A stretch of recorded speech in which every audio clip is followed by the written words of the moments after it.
It is July 12th. The event planner has sent Danielle Brewer's programming to the Museum of Science in Boston, Massachusetts. Museum of Science, Boston. Yes, Danielle Brewer, let's go in now. Welcome to the Museum of Science, Boston. How many tickets? An adventure club group, please. Okay. You're all set. Let's check out the dinosaur exhibit. Dinosaurs. Yes, indeed, Danielle Brewer. I like dinosaurs.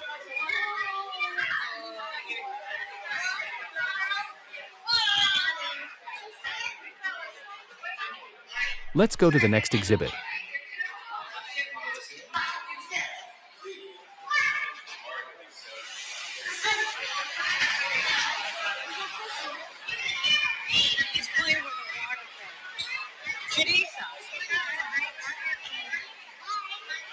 What is that? Triceratops. Cool. Did you know that a Triceratops was discovered in 1887?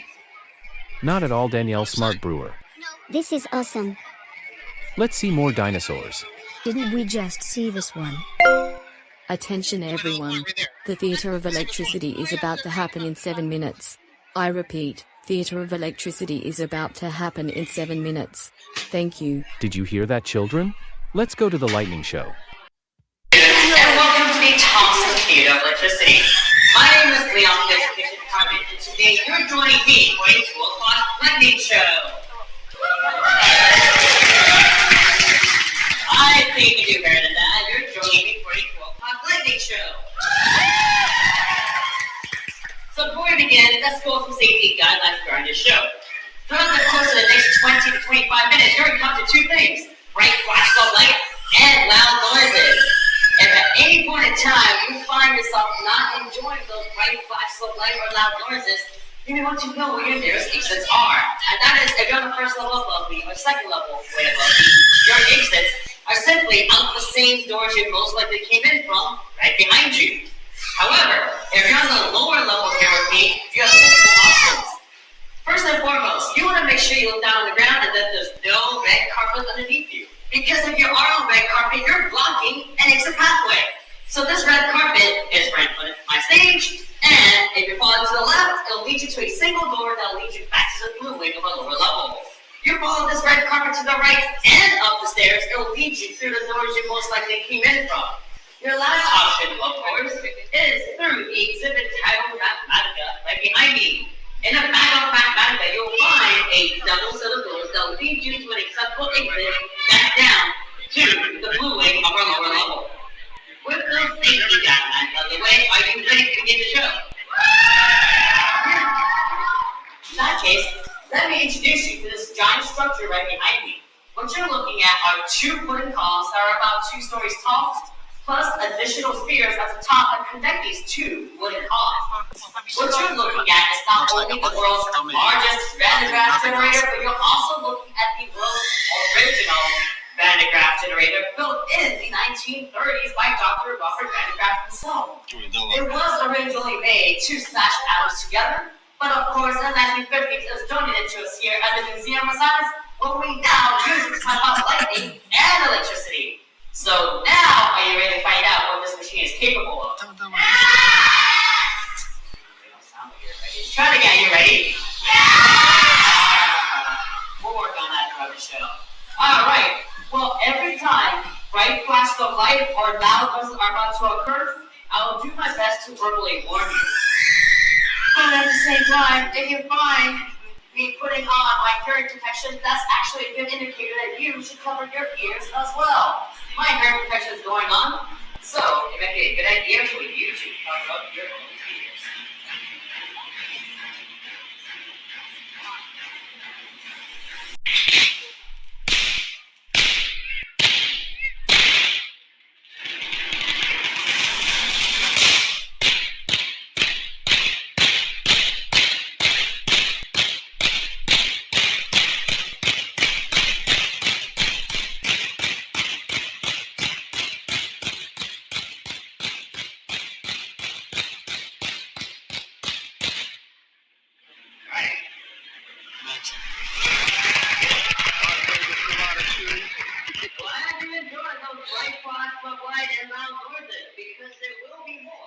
However, if you find yourself not enjoying those bright flashes of light or loud noises, there's still more. More. Now, I have a question for my audience, and that is, how many of us just saw a lightning bolt right now? A good amount of us. How many of us just saw electricity right now? All right, still a good amount of people. But what if I simply told you you did not see electricity? Should you believe me? No, it's the correct answer, because I am a complete stranger to you. I'm the guy in a red apron, wearing one name tag that says Leon. So rather than accepting what I say, what we're going to do is we're going to do some investigation. In fact, what we're investigating for today is something called moving electric charge. We're going to find out what moving electric charge means.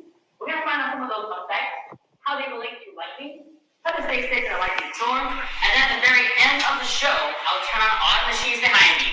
How does that sound? Good. It's like somebody's coffee today.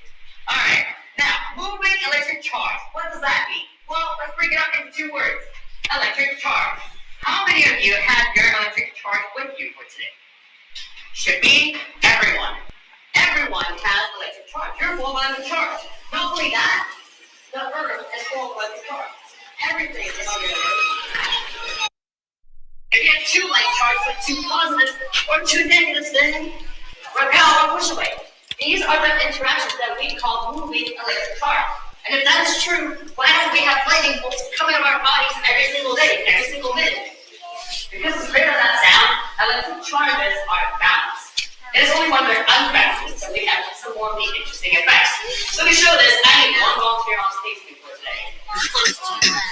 Let's go volunteer right over here.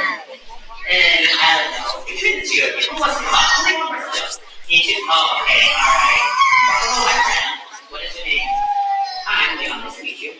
Alright, so are you ready to have your electric charges unbalanced? He's not very confident in that, so stand right over here for me. Wait 5 to the audience. Alright, stay right there for me.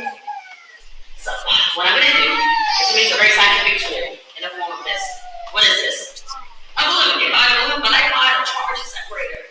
What do you think will happen when I bring this balloon close to your hair? Oh, your hair's going to go up. Let's find out in 3, 2, 1. Is your hair going up? No, not quite. We need to change this experiment up. Like moving this balloon really quickly across your head. Because by moving this balloon really quickly across your head, something interesting happens. So if I pull this balloon away and I bring it close to your hair, what happens? Your hair is now attracted to the balloon. Why? When I move this balloon really quickly across your head, it's taking up negative charges. Leaving behind positive charges on your hair. And so when I pull this negatively charged balloon away and bring it back close to your positively charged hair, you see that attraction, that pulling force. Are you having fun? Yeah, me too. Alright, as fun as this is, let's give a round of applause for our volunteers. So, unbalancing charges, one of the effects you just saw. But what if you start to push charges from one area to another? What you'll notice now, as I've turned on 2 machines on either side of me, these 2 machines are, well, Tesla coils. What these machines do is, when I turn them on, electric charges start to move through a wallet, through a wire, into the machine itself, move through a 3-foot tall copper column, and they come out the very top. So now I have a question for you. As these moving electric charges are coming out the top, what do you see? What do you hear? What do you see? You see a light or lightning. What do you hear? You hear a buzzing noise. Alright, so there must be an explanation behind these 2 phenomena. So I have a question for you.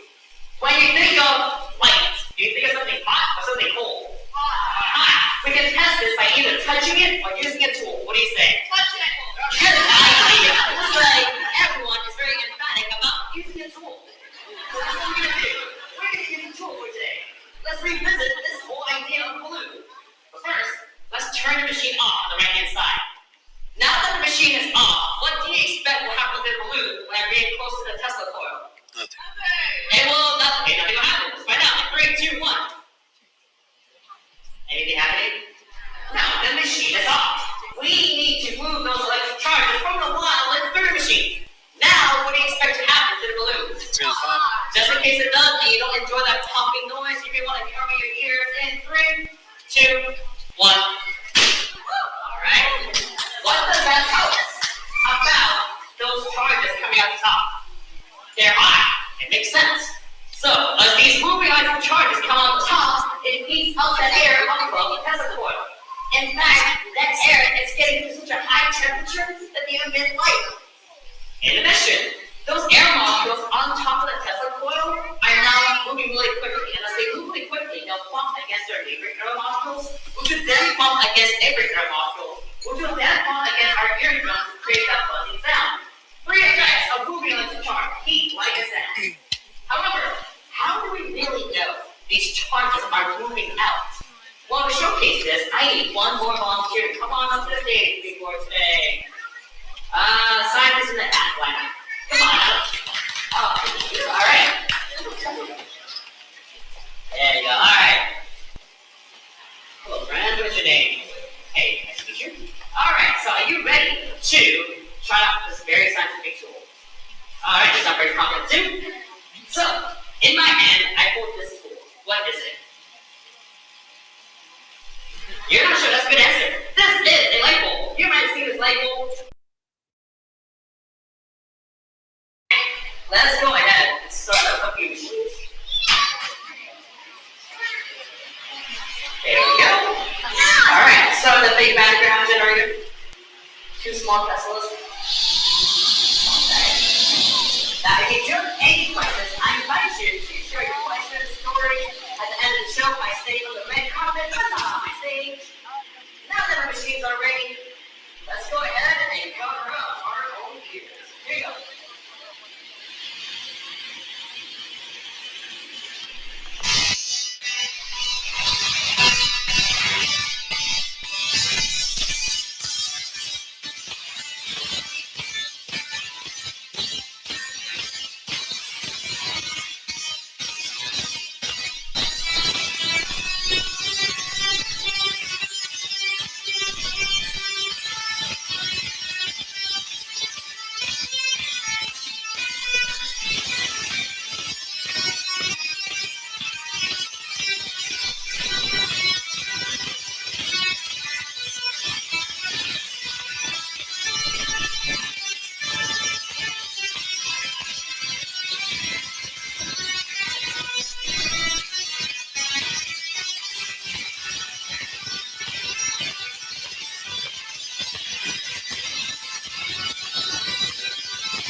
I like that.